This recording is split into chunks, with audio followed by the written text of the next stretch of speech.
শিবিরের রাজাকার প্রেমের কারণে আবারও উত্তাল বাংলাদেশের রাজনীতি। ঢাকা বিশ্ববিদ্যালয়ের ৭টি দণ্ডিত রাজাকারের ছবি টাঙানো এবং পরে তা ছিঁড়ে ফেলা নিয়ে চলছে আলোচনা সমালোচনা। ছাত্রদলের নাসিরের মতে রাজাকারদের ছবি টাঙিয়ে স্বাধীনতাকে অপমান করেছে শিবির। আবার শিবির বলছে রাজাকার তকমা দিয়ে প্রতিপক্ষকে ঘায়েল করাই তাদের একমাত্র রাজনীতি। কিন্তু রাজাকার আসলে কারা? ৭১-এ কেমন ছিল তাদের ভূমিকা? বিস্তারিত জেনে নিন। ৭১-এ পাকিস্তান সেনাবাহিনীকে সহায়তার জন্য খুলনার খানজাহান আলী রোডের একটি আনসার ক্যাম্পে ৯৬ জন পাকিস্তানপন্থী ব্যক্তিকে নিয়ে রাজাকার বাহিনী গঠন করা হয়। এরপর দেশের বিভিন্ন জায়গায় এই বাহিনীর জন্য সদস্য সংগ্রহ করা হয় এবং তারা প্রত্যন্ত এলাকায় ছড়িয়ে পড়ে। রাজাকার বাহিনী গঠনের পেছনে সবচেয়ে সক্রিয় ভূমিকা রেখেছিলেন জামায়াতে ইসলামীর তৎকালীন নেতা AKM ইউসুফ, যিনি পরবর্তীতে জামায়াতের নায়েবে আমির হন। মানবতা বিরোধী অপরাধের মামলায় তাকে আটক করা হয়েছিল এবং পরে কারাগারে তিনি প্রাণ হারান। তার বিরুদ্ধে অভিযোগ ছিল তিনি রাজাকার বাহিনীর প্রতিষ্ঠাতার পাশাপাশি খুলনায় শান্তি কমিটিরও প্রধান ছিলেন।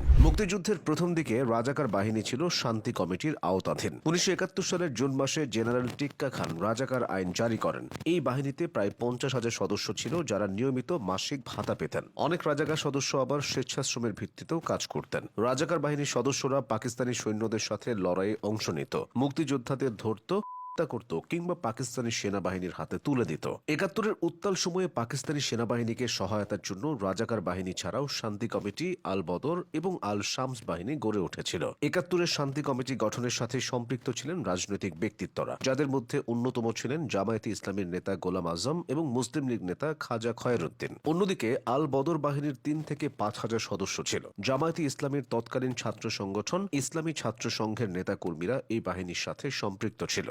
বাহিনীটির প্রধান ছিলেন মতিউর রহমান নিজামী, যিনি পরবর্তীতে স্বাধীন বাংলাদেশে জামায়াতে ইসলামীর আমির হন। মানবতা বিরোধী অপরাধের মামলায় অভিযুক্ত হওয়ার পরে তাকে সর্বোচ্চ দণ্ড দেওয়া হয়। এছাড়া আল শামস বাহিনীর সদস্য সংখ্যা ছিল প্রায় ৩০,০০০-এর মতো। শীর্ষ রাজাকারদের তালিকায় নাম আছে সালাউদ্দিন কাদের চৌধুরী এবং তার বাবা ফজলুল কাদের চৌধুরীর। ৭১-এ বাংলাদেশের স্বাধীনতার বিরুদ্ধে সরাসরি যে কয়টি দলের অবস্থান ছিল সেগুলোর একটি হল মুসলিম লীগ। সাকা চৌধুরী সে দলের নেতৃত্বে ছিলেন। অভিযোগ আছে ১৯৭১ সালে মুক্তিযুদ্ধের সময় সালাউদ্দিন কাদের চৌধুরী বাংলাদেশের স্বাধীনতার বিরুদ্ধে পাকিস্তানি সেনাবাহিনীকে সর্বোচ্চ সহযোগিতা করেন। মুক্তিযুদ্ধের সময় তার এই অপতৎপরতার ক্ষেত্র ছিল চট্টগ্রাম জেলা। চট্টগ্রাম শহরের নিজ বাসভবনে সাকা চৌধুরী ও তার পিতা ফজলুল কাদের চৌধুরীর তত্ত্বাবধানে এবং ভাই গিয়াসউদ্দিন কাদের চৌধুরীর সহযোগিতায় আরো অনেক লোকজনকে সংগঠিত করে তারা এই স্বাধীনতা বিরোধী কর্মকাণ্ড পরিচালনা করে। রাজাকারদের তালিকায় নাম আছে অনেক আওয়ামী লীগ নেতারও। সাবেক আইন প্রতিমন্ত্রী অ্যাডভোকেট কামরুল ইসলাম রাজাকার পরিবারের সদস্য। তার বড় ভাই হাকিম হাফেজ আজিজুল ইসলাম নেজামি ইসলামী পার্টির কেন্দ্রীয় প্রচার সম্পাদক ছিলেন। মুক্তিযোদ্ধাদের শায়েস্তা করার জন্য তার নেতৃত্বে